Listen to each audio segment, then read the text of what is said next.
Once again, wading into the should we allow children in restaurants discourse. Someone asked my opinion on whether or not we should have child-free restaurants, and I said, would you feel comfortable having a restaurant that was designated free of disabled people or free of the elderly? Because when we're saying that we don't want to accommodate children's developmental and physical needs, accommodate for their abilities or lack thereof, in spaces where we generally allow everybody else, that's classic childism, which is a unique form of ableism, in which kids are discriminated against because of their lack of cognitive and physical ability, as well as their age. And I also said, would you feel comfortable having a restaurant or other business where you said no women allowed, no mothers allowed, no caretakers allowed? Because the vast majority of caregivers of children are women. So when you exclude children, you're automatically excluding mothers. And in particular, mothers who don't have the resources or financial capability to offload their caregiving obligations onto a paid employee.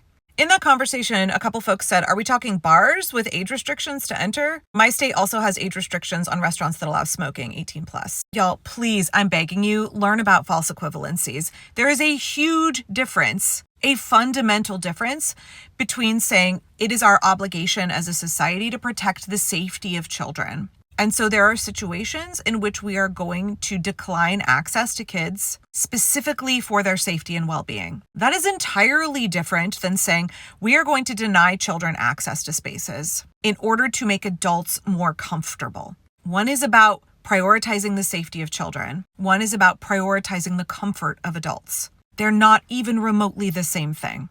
I think the subject of child-free weddings is the low-hanging rage bait fruit for child-free people on this app. The completely manufactured scenarios, hypotheticals about kids ruining weddings. I feel like so many of these posts I've seen on this subject from a certain contingent of TikTok are just an excuse to shit on kids. But while I was answering a question in my comments about whether or not we should have child-free restaurants, the topic of child-free weddings was discussed. And people have big opinions, y'all. They have big feelings. Someone said it made them really upset when folks automatically want to exclude kids from weddings. And this person commented, I feel like that weddings are an exception.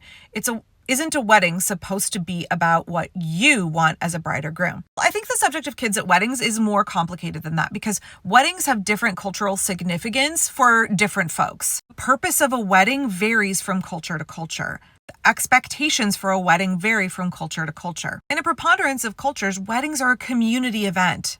They're about two families coming together and joining, or a whole community celebrating, as much as they are about the individual bride and groom getting married. So in that context, excluding kids from a community celebration, from a familial celebration, seems like a terrible thing to be doing. However, this is a very Western, modern, individualistic way of viewing weddings. That it's the bride's special day, bridezilla. It's all about the wants of the bride and the groom. Not that it's a contract between two people and a public declaration in front of community, in front of family. A commitment performed in front of and witnessed by an entire community. I get that people can do whatever they want for their weddings, but I don't really love the idea of a wedding is just a day for a woman to feel like a princess or for folks to live out their materialistic fantasies and be the center of everybody's attention. Again, my own personal opinion, a wedding is a community celebration. I had kids at my wedding. I think it is within folks' rights to say, I have a child-free wedding, but then you cannot be upset when friends and family decline to come to your wedding. You can go ahead and demand that people leave their kids at home, but then you don't get to be angry when they say, well, that's not going to work for me and my family. I can't afford to leave my kids at home. I don't want to leave my kids at home, so I am choosing not to attend your wedding, right? You can exclude kids, but then you have to face the logical consequences of drawing that line. Every time I talk about childism as a unique form of ableism that children experience directly as a result of their cognitive and physical limitations, their developmental immaturity, and their age, people inevitably get really uncomfortable with facing that reality. It's not wild to compare children and disabled people. By the way, a significant contingent of disabled people are children. That's called intersectionality.